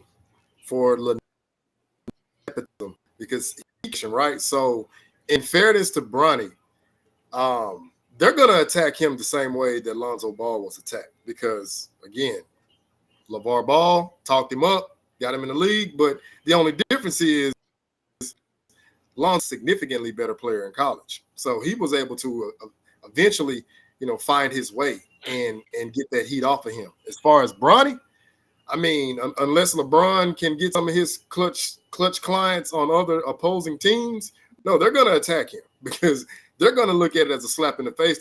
Okay, you try to just circumvent the process of getting to the league, and then you have this one kid over here who literally had to go about going to college for 3 years, scrapping and fighting, trying to keep a position, in college, and then ultimately getting drafted and knowing that he has to work 3 times as harder than somebody else who just gets out. No, they're not just going to sit back and just allow that to happen. So they're going to attack him with the same way they attack Lonzo Ball. Only difference is Bronny's barely 6 feet, so he doesn't really have that size advantage like Lonzo Ball did. So that's what I'm seeing that's going to happen in the foreseeable future. All right, Ed Frank super chats for $10 for the panel. Thank you, sir. Thank you. Speem Engine says for AOH's time wasted, $1.99 US dollars. Just I love you, Speem. Come back for some more abuse. Just a Messenger is asking me a question, but sent it to another channel. Says, Dart, have you guys ever discussed what might have happened if the Lakers did not gut the team to get AD? How would that young Laker team have done? We haven't done a whole episode on it. I'm sure we've talked about it at some point. How would they have done? I hate being the woulda, coulda, shoulda guy. I don't think they would have done well because what have they done otherwise? Those same guys. They're great individual players. A lot of them have come to be, but I don't think they would have done better versus getting AD. But I actually wanted to ask Scap this question because people like to talk about how bad the Lakers were doing at that time, but they were going through the rebuilding process and they had brought in quite the talent. And you guys have heard the saying, the night is darkest before the dawn. It may have been about the time for the Lakers to turn it around. I mean, you go through the building process. I mean, how come whenever it comes to LeBron James, there's no building process? It's just, assemble something that's ready to go immediately. Now, the Lakers went through, and Kobe fans might get sensitive. I think Kobe had a little bit to do with this, but, with his expensive farewell tour and everything. But then after Kobe, things went downhill, and they also got Jeannie Buss, which caused things to go downhill, but they did some incredible drafting. And you know what? If you want to look at the long term, you take guys that you drafted and play them together. You don't know that in a couple of years, you don't have a damn near dynasty on your hands. Yes, it is woulda, coulda, shoulda. But again, you didn't give them a chance. So you can't call them trash. You assembled the team and then destroyed it before you even gave them a chance to see what they could have done. Real fast, I don't see uncommon sense in here. I don't either. Somebody said he was in the house, and I thought somebody said he super chatted. I don't see it. Yeah, no, it came up. Let me see if I can scroll down and find it. Yeah, it was like a whole paragraph. He said he wants to get back in on the loop with us, and hopefully in a couple of weeks, he said. The more I listen to that track he wrote for me, that guy's very talented. There's some nice details in there. That's a great jam. Yeah. He's got a good channel, man. He's the man. Dart, it was at 12:26. He said it was the super chat, and he said, "Shout out to you all. Hoping I can get back in the loop in a few." Ron Janeway, we hope your day is going terrible. That is the part right there. I don't see it. I don't know. Somebody probably, like Hoop God, somebody probably fucking blocked him on my channel or something. No. Who are your moderators? No. That I gotta police my moderators. I'm gonna take all your rights away. Well, Hoop God's one of them. And he's timeouting people. He probably timeouted Uncommon Sense. Look how dark his room is. Can you see the screen, Hoop God? Wait a minute. I brought the light. You should be able to see me now. Put it on. We want to see your handsome face. Come on. Turn that light on. We got D Davis here, but thanks Uncommon Sense. I did not see that. So somebody, I don't know what happened. Anyway, thank you. But D Davis, sir, how are you today? Good. How you doing? Great. You got a question or comment? I got a question for the panel. It's a serious question. How long can LeBron James be the oldest teenager in America, or at least in NBA history? Because they have this narrative going about his longevity and him being 40 or however old he is. And when I look at him on the court, I don't see it. I don't see that elder statesman of the NBA that we had with Bird, Magic, Kareem, Jordan, Isaiah. When they got into their older years as players and when they were winding down, there was a respect for those players. And we see how he conducts himself on the court and the flopping, the crying to the refs, getting fans kicked out of the game, things like just juvenile things. His school with children that can't read or write, and it's just very teenage-like. And I said last week this is the year of exposure, but how long can this continue? Where he's just going to be a big man child. He came in the league as a man child, and he's going to go out exactly as that, a man child. Well, I think it's like your statement. I don't think he's going to change until then. That's all I got to say about that. What's your name? right, I man. can't see it. I can't see it on the screen. What happened? I'm sorry. Oh, D Davis is his name. Oh, Sorry, I just put this super. Oh, I'll remove this super chat. Go ahead, Robin. You go first. Yeah, no, I mean, see, and this is part of the things that we're talking about also, man. You hit it right in the head when you talk about the other things. You know, sometimes people will say things like, oh, you guys are talking about things that are not basketball, the on-court game. No, what we're talking about is your sportsmanship, being a sportsman, being a true professional, being a true competitor, man. I'm not going to get behind somebody just because they average 25 points a game for 20 straight seasons, but they're walking off the court early, they're flopping around, they're not shaking hands, they refuse to play in a system to ingratiate their teammates. Like you said, you're blaming your teammates. You won't be coachable all these years. This man's still not coachable. How many more coaches we got to get fired and point the finger at? LeBron, I want you guys to think about something. LeBron James is the only superstar player that I can remember in my history watching basketball that they talk about the general manager, they talk about the ownership and what they didn't do for him. No one else gets these things mentioned except for two guys, Michael Jordan and LeBron James. And think about the dynamic. Michael Jordan had the greatest general manager in sports history. He had the greatest owner in sports. Meanwhile, LeBron James had the worst owner. He had the worst general manager. This is how far they've gone to excuse LeBron James. So, man, you hit it right on the head, man, when you talk about all these things and why LeBron James will never be a top 10 player. He'll never be in that conversation. When you hear the things they cry about in the comment section, they don't dispute anything. All they do is laugh and say some nonsensical, weird statement, man. May I ask the caller, what's your age? 40. 40. Okay. I mean, compared to me, you're young. What do you think has happened? You know, these people kind of blow my mind. And then I stop and I look around and I'm like, well, shit, the parents of these punks are also punks. I mean, we're multiple generations into just raising people wrong. That's part of what explains it to me. Like, they've actually been raised to think that victimhood is the right approach to solving problems. I'd like to get. I'm a social worker. Uh-huh. So I know exactly what you're talking about. Sorry to cut you off. So no. The lack of accountability from it starts with parents, and what professional sports was, or what sports was, not professional sports, but high school sports in general back in the day was, if your parents didn't, have a grip on you, and coach was going to steer you in the right direction. And with the emergence of AAU now, that's glorified LA fitness for kids. So they ain't learning nothing. They just running up and down the court, shooting shots. Coaches ain't pulling them to the side and talking about team. It's all about individual. You got these bonehead parents. Kids ain't gonna make no NBA, but they paying all this money for kids with marginal talent to just be misguided and misdirected by adults who ain't gonna show them the right way, just taking their money. I'm Is sorry that the to cut you parents? off, Right? anyway. Is that the Well, parents?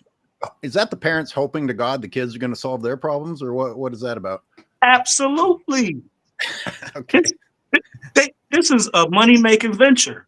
Putting Okay. their kids in these all of these sports, football, baseball, basketball, they hoping their kids gonna make it big. But they So simultaneously don't want those kids to be disciplined or coached with any like true discipline, because I guarantee those same types of parents are the ones that come at a coach for criticizing somebody. Hey, real fast, because we got to move on to the next caller. D. Davis, is that your name, and are you actually running for mayor? Nah, man. I just came up with it. Okay. Yeah. Well, thank you for calling, sir. We're gonna let Monolondo on, but appreciate your continued support and calling. Yo, thanks a lot.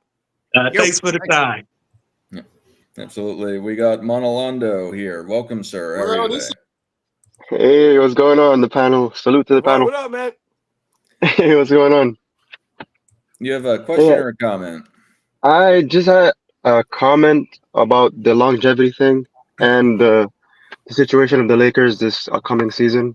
So starting with the longevity thing, like I don't know if it's only LeBron that's only allowed to have longevity, because there's other players who had longevity as well, but no one says nothing.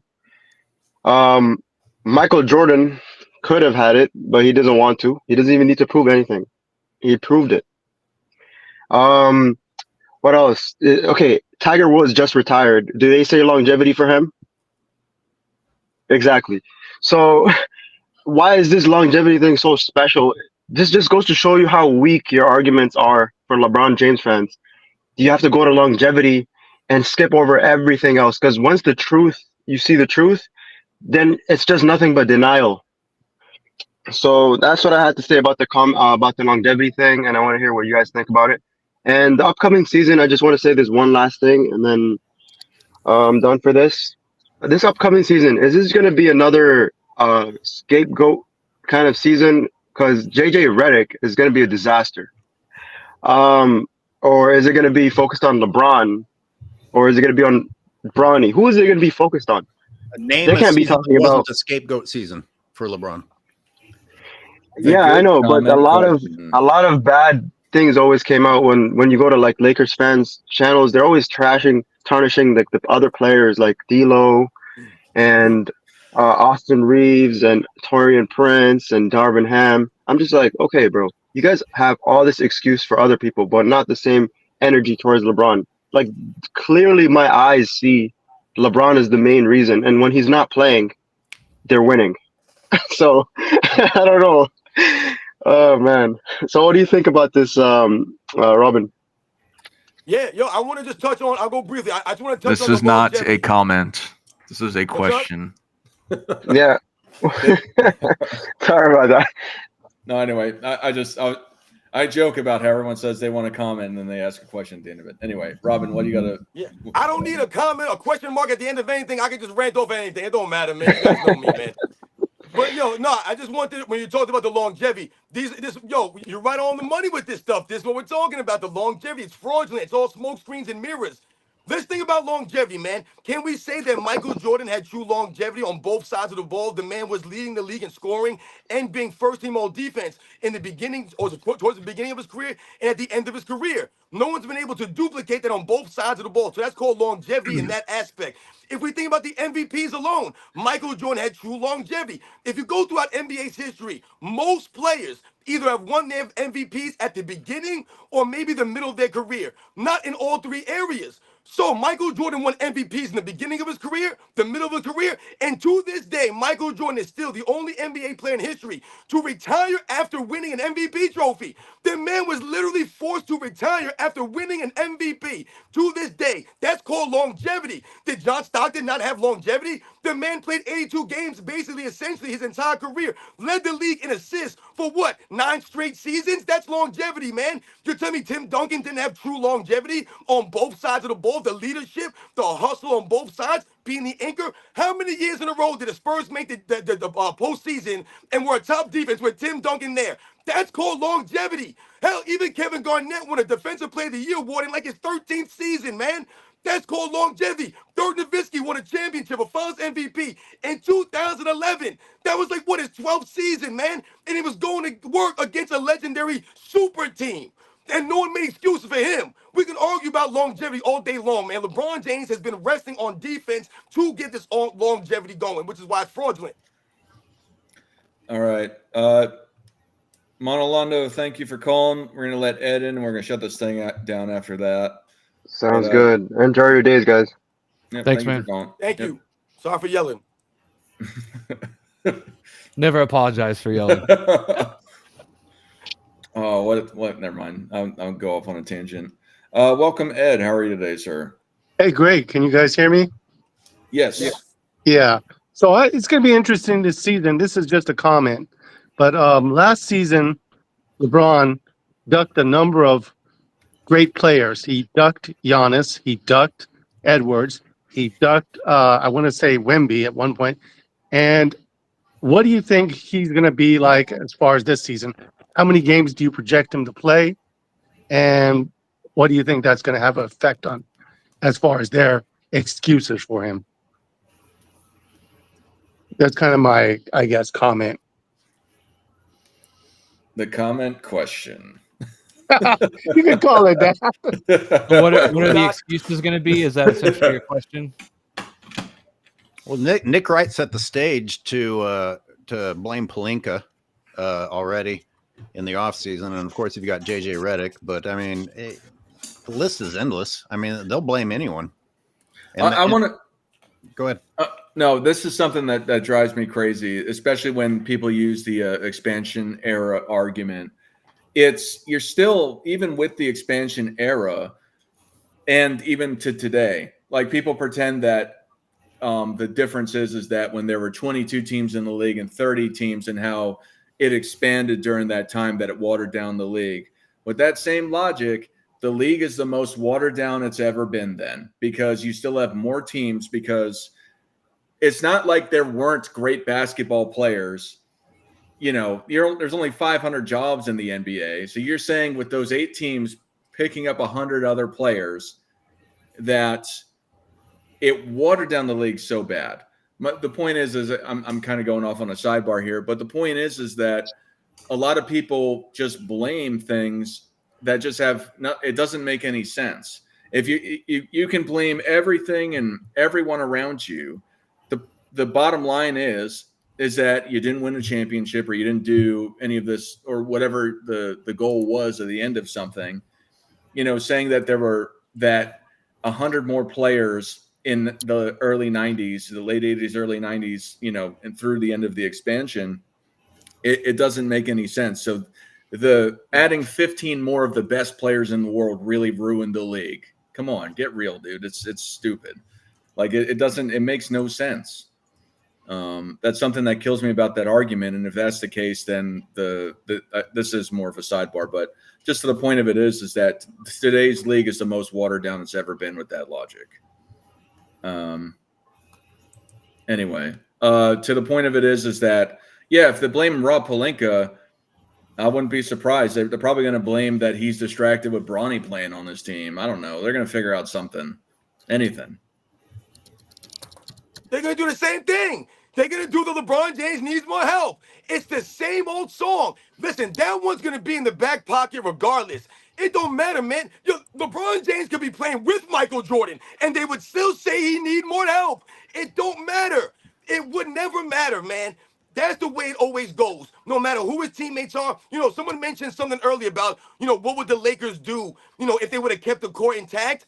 You can't even ask that question. And if, because LeBron James has never proven that he actually would invest into helping players progress and build players up. He's never done that. We could ask that question about Michael Jordan because Michael Jordan showed throughout his career that he could build players up through practice, build up their confidence. I want you guys to think about something, man. We talk about the teammates of LeBron James and the excuses, man. Michael Jordan needed help, right? They'll say Michael Jordan needed help. When we think about Scottie Pippen, what did Scottie Pippen allow Michael Jordan to do? Scottie Pippen allowed Michael Jordan to take a rest on the bench for a couple of minutes and not have the game get blown out of hand. When those early years, without a Scottie Pippen, the development of some of these other guys, Michael Jordan would come out of the game for a minute or two, and all of a sudden the Bulls are down 15 now. So what Scottie Pippen allowed was Michael Jordan to take a rest, help Michael Jordan share the load on the defensive end, also do what? Take the ball out of his hands without having to waste energy dribbling the ball up the court. That's a lot of energy. These are the things that Michael Jordan's teammates did. The other guys, the B.J. Armstrongs, the Paxsons, the Oakleys, the Horace Grants, the Cartwrights, why were they there? Those guys were there to what? To stand around and be in spots to catch the ball when Michael Jordan gets double teamed or triple teamed and knock those shots down, rebound the basketball. LeBron James needs guys to actually play defense for him. He needs those guys to be the defenders. You need the Dwayne Wade. You need the Anthony Davises. You need the Shane Battiers. You need these other guys that are known for D3 and D to cover for LeBron James' deficiencies. What does he need? He needs to be the floor space with shooters because he cannot shoot. Space the floor out so he can drive the lane. It's a lot different. All right. There's another super chat, and then I was going to shut, or two more super chats. I was going to shut this thing down. Justin Messenger has been blessing everybody on the panel today. Thank you very much, sir or ma'am. Help me, I'm poor. It worked. Yo, we love all you guys out there in the chat, man, for real. $4.99 US to Robin. Great point from that caller. MJ did not need longevity. He did everything he had to do in just 13 full seasons. He did not need 21. What do you have to say about that, Robin? And then this other one. Yeah, that's Michael Jordan, guys. Remember, he did more with less, and he did more in less time than any other great star in the history of the game, guys. Those are the facts, man. Well, I need to do thorough research on this to say something so bold, but can you guys name a game, maybe if any at all, but how many games can you come up with throughout Jordan's career that he wasn't the guy carrying the load or the one that was expected to come through when needed? You know, the scoring, and maybe LeBron fans will want to point to the two times that he passed to someone else setting up a great shot, Paxson and Kerr. But, you know, can you just tell me which season or which team or which version of the Bulls was not hinged upon Michael Jordan's performance? Because I can tell you plenty of times where LeBron's teammates were carrying the load. I think it's one playoff game. Scottie stepped up, and I think he had like a 37, 38-point game. Jordan was dealing with that wrist injury.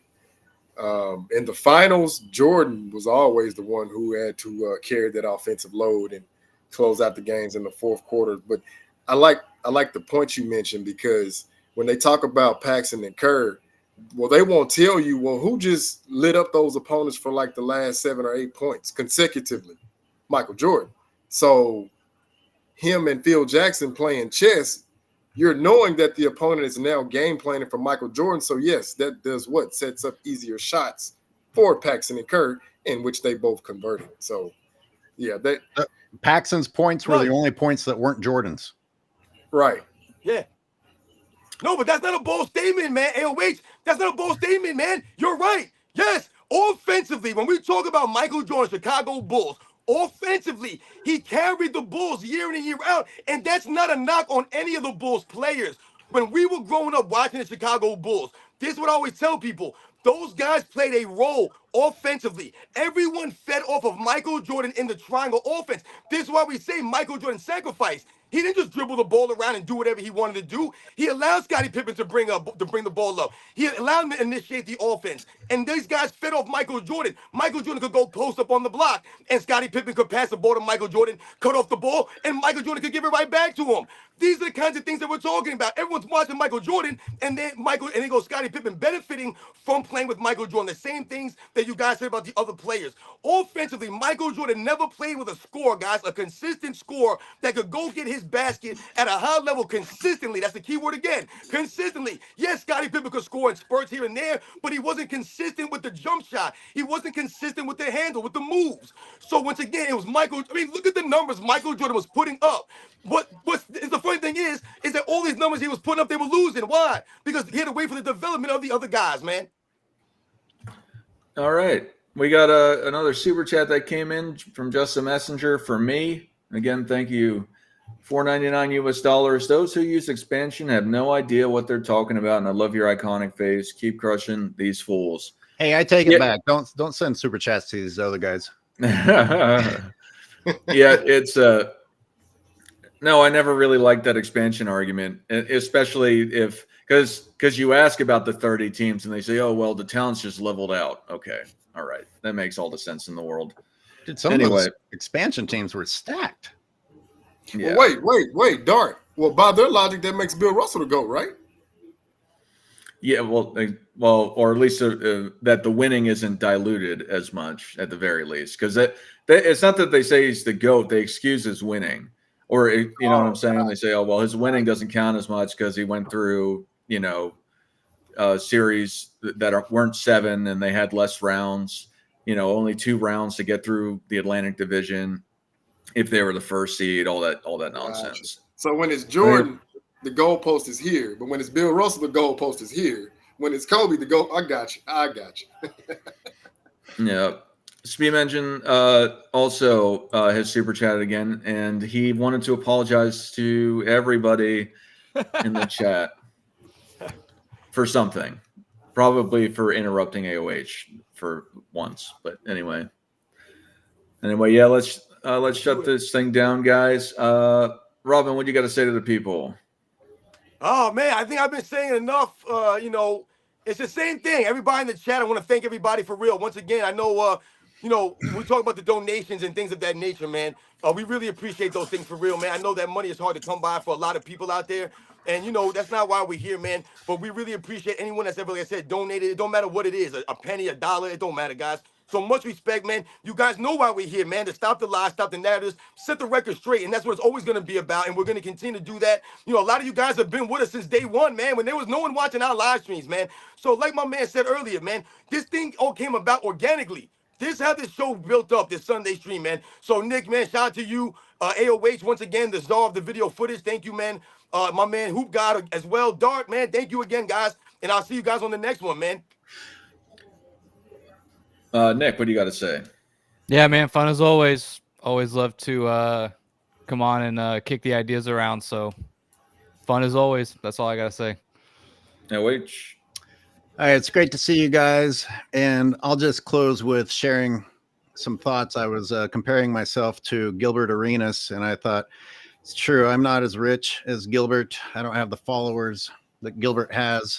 I've also never had to stay in a halfway house or had 12 turnovers in a game.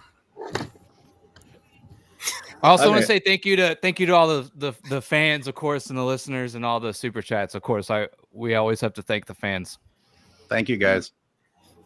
Hoop God, what do you got to say? Yeah, man, just following up what everybody said. Appreciate the chat. It's always great talking basketball with you guys. And again, it's imperative that we destroy these narratives. Had another great episode. Yep. And before I say my goodbyes, what do you all think about doing just an open panel, just open questions, have people call in right out the gate for next week? You want to try that, or is that do it? Yeah, that'd be a good change up. Yeah. Let's throw a knuckleball. Give the people what they want. Yep. So next week, all y'all can call in. It'll just be a straight up call-in show, and I'm sure it will get crazy. Yeah, anyway. we'll ramble on. So, but yeah, thank you all. Thank you all as the panel for joining again this week. Somebody was asking about Scap. Apparently, he had food poisoning, so he didn't show up today. Take back, Scap. He didn't want to come in like Michael Jordan today. He didn't want to come in. No flu game for him or flu stream for him. Shout out to Scap, man. Yep, and then I looked on my YouTube and it showed up, but it's not showing on Restream. Restream, if you're listening to me, I'm sorry, I'm going to have to end my tenure with you after this subscription comes up because it doesn't make any sense. Anyway, Woo! Ouch! Sorry. Oh yeah, shout out to Uncommon for coming through, man. Fired. Yep. There's just been too many hiccups with this thing, man. Anyway, Restream, it was fun while it lasted. Got a couple more months. I might ride it out. I might just preemptively end my experience with you. So sorry, Restream. Anyway, but yeah, Uncommon Sense. Hopefully, maybe he'll come next week, or I guess he said he'll be in the next couple weeks, and then hopefully get Scap back. Johnny Arnett has not been answering my emails, so I don't know. Oh no. Maybe he's doing more unbiased things. I don't know. But yeah, thank you all. And Lamont Avery said Scap Attack had a crap attack. Yeah, I guess so. But yeah, thank you all again. Thank you for the super chats. Thank you, chat. You're the ones that make this as fun as it is, at least speaking for myself. And then support AOH's GoFundMe. And for everyone, Michael Jordan fans are the best.